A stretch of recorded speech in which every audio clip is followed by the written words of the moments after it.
Welcome on Texas football. Welcome to the state of the program. Each and every week, we basically take a 30,000-foot view of the University of Texas program and what's going on in athletics and recruiting. I'm joined by Gerry Hamilton and CJ Vogel. We're sponsored by Adam Lowy of the Lowy Law Firm. Guys, lots of things to discuss this week. One of them just came out this morning that I wanted to get y'all's take on it because it has a direct impact on how the Longhorns will view recruiting long-term.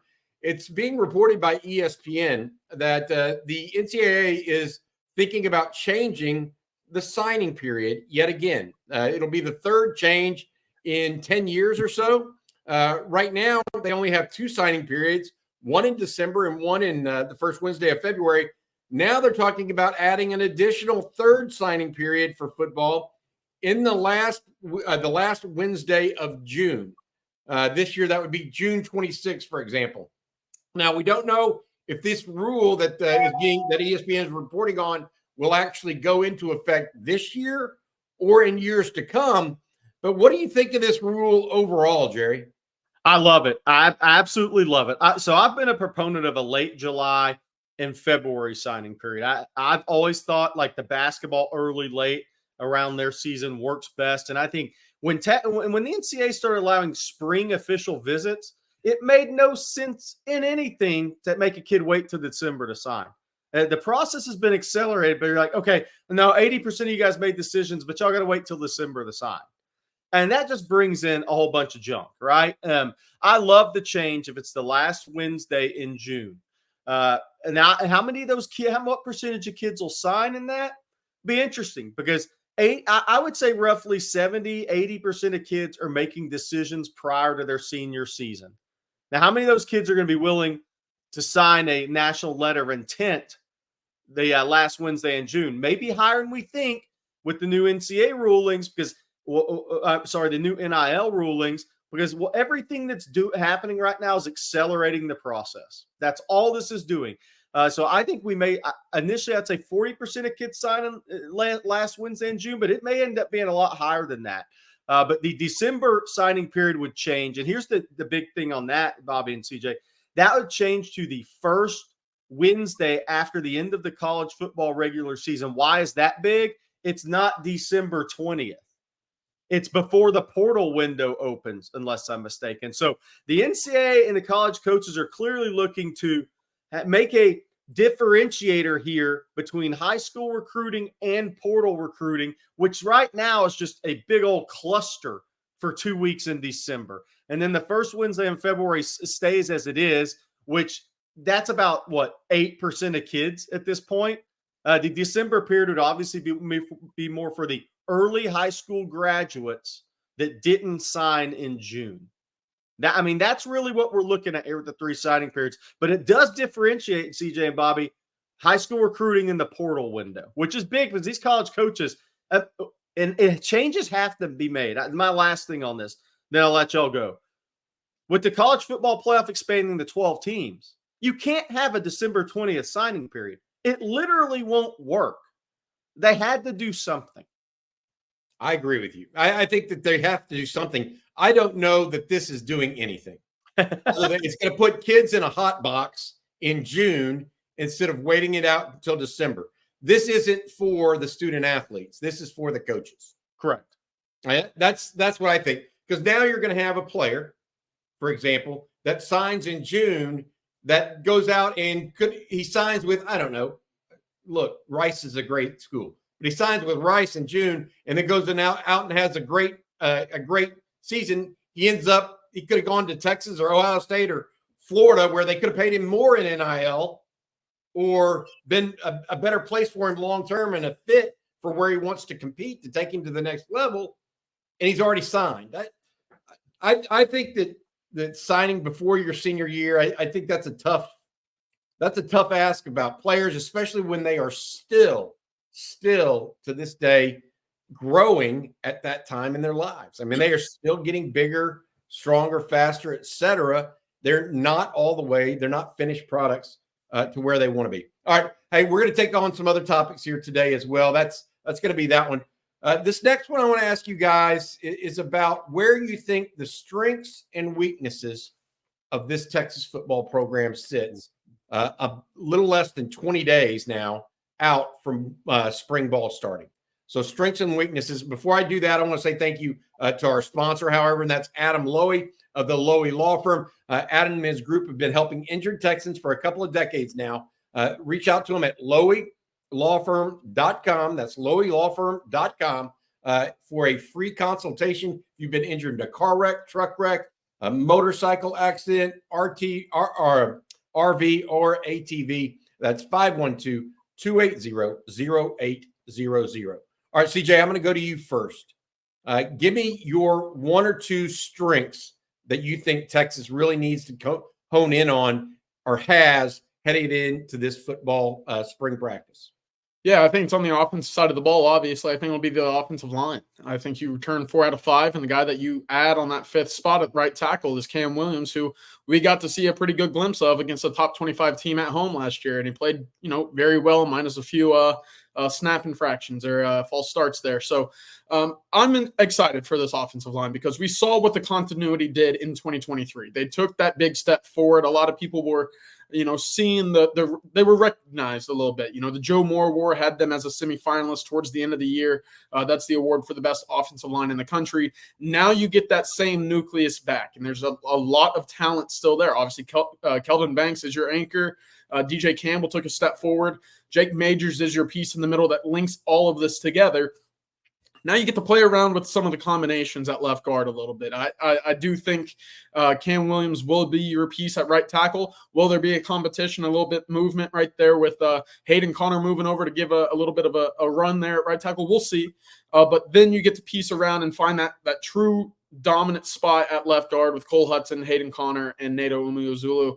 That's the biggest piece of excitement for me when it comes to the Texas offense and team in 2024 is that your offensive line already is in that conversation with the elites in college football, and now they're all back with a possible higher ceiling with Cam Williams at right tackle over Christian Jones. So that's my piece. I'm really looking forward to seeing how that shakes up in spring ball. We'll talk about this as spring ball gets closer, but right now I think you can certainly expect the running game to be very favorable to the offensive side of the ball whenever spring practices get going. I'm about Gerry, Gerry, I got a question for you, Gerry. I'm going to take the same question and go to you now. Take something besides the offensive line, and where do you think a strength is headed into spring ball? I'm about to blow everybody's mind here, okay, with what I say. Bobby's going to turn his head and just shake his head or something. But here's what I think the number one strength of the team is right now, and it's not positionally. It's that they got close to climbing the mountaintop, but they didn't get there, and that goes for the kids at Alabama that transferred in. It's a great place to be if you're Steve Sarkisian and the staff, because this is still a hungry football team that realizes they could have played for the national title. All those kids, the Alabama kids too, they could have played for the national title. And if you get to the national title game, you never know what's going to happen. So that's one. But I'm going to, and I may just get burned for this one. I actually think safety is about to go from oh man, that's our Achilles heel to a strength of this team. We saw it happen with edge. When Ethan Burke emerged, right, and Baron Sorrell became a player, you saw in Big 12, different than SEC, the edge position against the run, right? I mean, that was a much improved position. They still lack the pass rusher, difference maker pass rusher, but they got a lot better at that position in year 2 under Stark. The addition of Makuba, Derek Williams in year 2, Michael Taff is a solid player. Phil Sami's already turning heads. The athleticism. And then could you play Jahdae Barron there? Could you play Austin Jordan? Could you play Jeff? They have so many other options at safety heading into this spring and more experienced guys. I think this position is going to be looked at as the most improved in the program from last season to this year. And I don't even think it's going to be close to that's going to be the answer of Texas fans. Yeah, interesting. I like y'all's takes. I think safety is a really good one. I don't disagree with either of y'all. I'm going to go with a little bit different, though. I'm going to go with quarterback. I think that the idea that Texas has a third-year starter at quarterback is huge. I think the backup is as good, as talented as anybody in the country. And so I feel like Steve Sarkisian, from that standpoint, that is the strength of the offense. Yes, they have the offensive line. Yes, he's got all these toys at wide receiver that are ridiculous, as well as running back, right? But Sark talks about it. The most important position on the field is quarterback. And so for me, at least, I'm sitting there thinking quarterback is probably the strength of this team. I mean, look, he's the one guy along with Kelvin Banks that you think are probably first-round draft picks next year. Maybe others, but those are the two that you're really pointing to right now, Ewers and Banks as possible first-rounders. So that's where I'm at on it. All right, let's switch modes here a little bit. We talked about football and about spring ball, as well as the new ruling that we believe is coming out from the NCAA via an ESPN report. Let's switch focus to basketball. And the reason why I think basketball is important this week is because the win Tuesday night in Lubbock.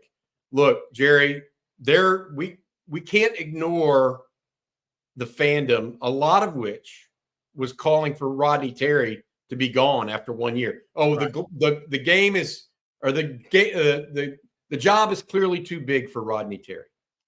He's not doing this the right way. People were calling for his job / saying he's just not cut out for it.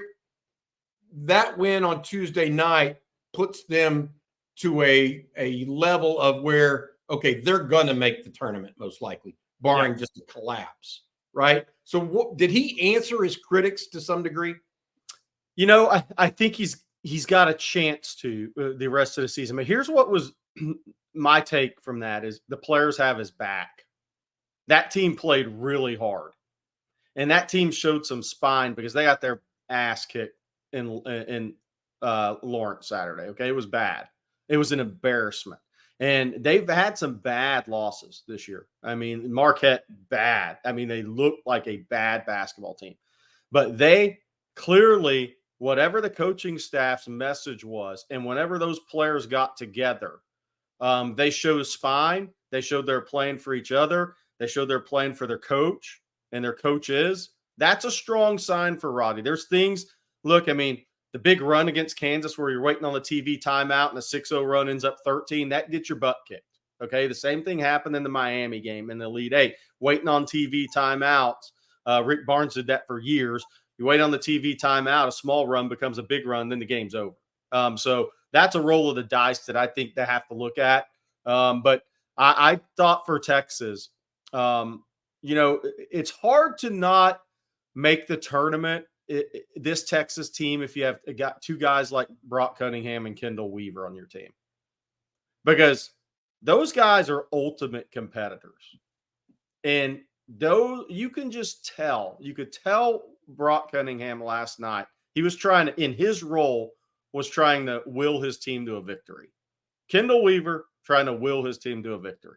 As he improves as a player, and he'll play professional basketball on some level. Easy. That's an easy shot to call. But I thought they showed they had their coaches back last night, which I thought was a good sign for Rodney. What about you, CJ? What did you think of it? Well, the thing that stood out to me was, I mean, they were playing hard. They were playing much harder and much more dedicated than what we saw in Lawrence. I mean, that's a simple fact. The shots might not have been falling in Allen Fieldhouse, but you didn't see the same hustle after rebounds and loose balls that we saw last night. And I think that's just a sign of a team playing with its backs against the wall. With 3 games left, I mean, it's very likely that you can go 2-1 with that loss at Baylor, a very tough team to play. But if you take care of the Oklahoma teams at home, I think you're sitting very pretty as a 8 or 9 seed. And, you know, to get into the tournament, that's one thing. What noise can you make after that? I mean, I think Texas still has a pretty solid core. Should they get hot, they can make some noise in the tournament. But again, it's all about getting in, and if you have to take care of the business in the last 3 games first. To CJ's point, Bobby, before you switch gears, if you can get in the tournament and you have Max and Dessou, you can do some damage. You can find a way to the second weekend if you can get in. The Big 12 is brutal conference. 9 teams are going to get in right now. If you can get in and not be in that 8-9 game, if you can not be in that 8-9 where you're playing the 1 seed in the second round, with Dessou and Asmus, you can get to the Sweet 16 with those 2 guys. Texas can score enough points on a neutral court. Mm-hmm. But answer my question, though. Going back, what does it prove about Rodney Terry? Where does it put him now, Gerry, from a coaching perspective, in your opinion? I thought they were much better defensively. Now, Texas Tech's big was out last night, okay? But Texas was bad defensively against Kansas. That was a bad showing. It was bad weak side rotation. It was just bad defensive rotation in general. They looked like they shouldn't have even been on the court with Kansas in that game, and that was without Kevin McCullough. That was a bad look. I thought defensively they really cleaned some things up. The guards for Tech are good players now. Trisant and the kid from Isaacs, they're Pop Isaacs. They're quality guards. I thought Texas was much better defensively in what they did. Also, one of the things I noticed last night was Frank Haith was standing up more, and him and Rodney Terry were having more conversations during the game instead of Frank just and Frank sitting on the bench. And it was Rodney the one standing up. I saw Frank be much more active in game with Rodney. And Frank Haith's a quality offensive basketball coach. And so I thought I saw a staff that worked together well last night too. And it's year one. So what does it prove? Look, it only proves something if you can't go to Baylor and get blown out. You can't. The problem with Texas fans, and I get for Texas fans looking at Rodney Terry, you weren't in the UConn game, even though DSU didn't play. You got embarrassed in Marquette. You get embarrassed against Kansas. You've had some ugly, bad losses. And as a fan base, that doesn't sit well, especially when Shaka Smart runs you out of the gym. Gerry, I think on top of the bad losses, you've also had some wins where you've barely squeaked by against teams like Louisville, who have been in the dumps the last 2 years. You've had 3 buzzer-beating shots, one against Baylor at home over a ranked opponent. I'll tip my cap there, but in other aspects of this game, you're looking around thinking, what is the identity of this team? That's been my question mark the entire year. And as you get into the postseason, teams rely on, 1, being able to score with anybody, or 2, being able to defend anybody. And right now, it's a week-by-week case and what type of Texas basketball we're going to see going into the postseason. Something has to emerge where this is the Texas basketball team is hanging their hat on. This is why we're going to be able to compete with anybody in the country. And through, 28 games right now, I still don't know if I know what that identity is of this Texas basketball team. I think that's fair. All right. I want to go to the next thing before we close out here on State of the Program, brought to you by our friend Adam Lowy, the Lowy Law Firm. If you've been injured in a car wreck, truck wreck, ATV, RV, motorcycle accident, you want to give Adam and his group a call, 512-280-0800, or visit him at the LowyLawFirm.com. Adam has more than 20 years experience helping people that have been injured in those wrecks. All right. Thanks, Adam. All right. The last thing I want to talk about here, it circles back to the recruiting aspect that we talked at the outset. Okay. We talked about whether or not a June signing period would come to fruition. Okay. That's what ESPN is reporting. What is that good, bad, or indifferent for the University of Texas? CJ, go. You didn't get a comment on that before, so go ahead. Absolutely. Is that good, bad, or indifferent for Texas if they were to add a June 26th signing day? I think it's great for schools like Texas. I think getting your guys, we already know what the Texas board looks like, and we most times do by the time it's January or February, with the occasion of some of these late risers. You can go offense and defense and probably hit about 70% of what we think the Texas class would be right now. And so I think for schools like Texas, who are top of the food chain, it's going to be great because you can lock them up, and then you can focus on the out-of-state kids that you're still in specific position battles with in-state even, and then focus solely on the season coming up. Texas, the staff since Sarkisian's arrived has proven they don't care to recruit during the season. They want to lock everybody up after those June official visits and get ready for the season before, those last 2 or 3 guys get in the boat, as we saw last year as Kobe Black, who we knew after June was leaning towards Texas, and a late flip in Ty Anthony Smith from Texas A&M, who really just kind of lucked into their lap with the Jimbo Fisher collapse in A&M. So I think it's very beneficial for a school like Texas. I would argue, though, I'd like to see that first signing period the last week of July. I think that turnaround after the official visits in June is pretty quick there. If you're able to give those kids just a month even to kind of say, all right, I went to 5 schools from the end of May to the end of June, let me sit down and talk it all over. That's a very quick turnaround for schools that are expecting to have massive recruiting periods like Texas, that June 21st through 23rd weekend, to say, all right, 3 days later, I need all you guys to sit down and go sign. I think that's quick.